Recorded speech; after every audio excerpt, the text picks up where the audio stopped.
Nobody's a fan of the big red guy downstairs, but you folks understand exactly what his relationship with heaven was really like.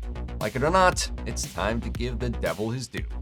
Oh, please, please, please, please! If you ask the average person about the war in heaven, their mind may well jump to the story of Satan's fall.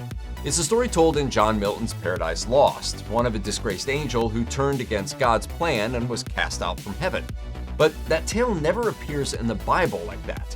There are a handful of verses in the Old Testament that have been interpreted as telling the fall of Satan, which many Christians believe took place at the beginning of time. Now I can die happy! But modern scholarship tends to see them as speaking about enemy kings of Israel and Judea. They could always have a double meaning, but none of these verses are explicitly, undeniably about the devil and his war with God.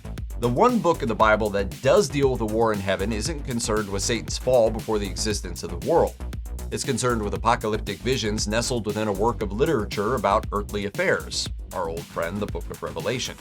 Specifically, Revelation describes a battle between the archangel Michael and a great dragon, specifically called out as, quote, that old serpent called the devil and Satan, which deceiveth the whole world. The author writes that the devil and his followers were cast down into the earth, opening the way for salvation. Go! If you move, I will have no one to bother. Who will be worthy of my scams?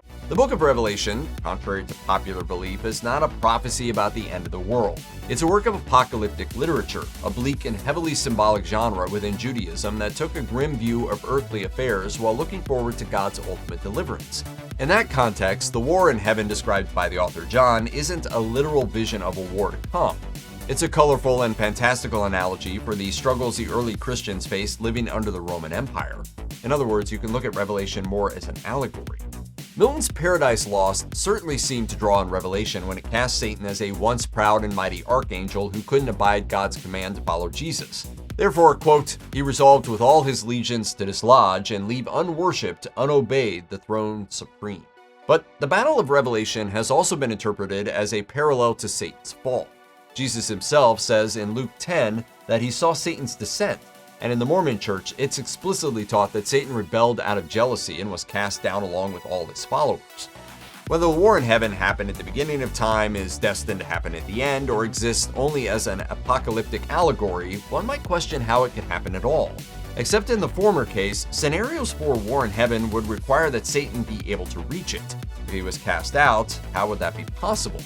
But it's never explicitly said in the Bible that the devil was banished from heaven. In some translations, which name various figures in the Old Testament to Satan, he seems able to come and go anywhere he'd like, and even goes on errands passed down by God himself.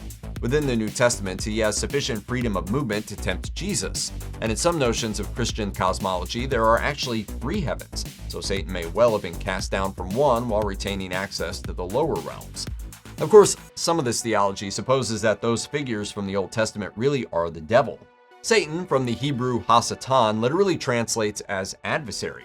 These characters may be better thought of as angels playing devil's advocate or acting as messengers. We're flat out of time. Stay tuned.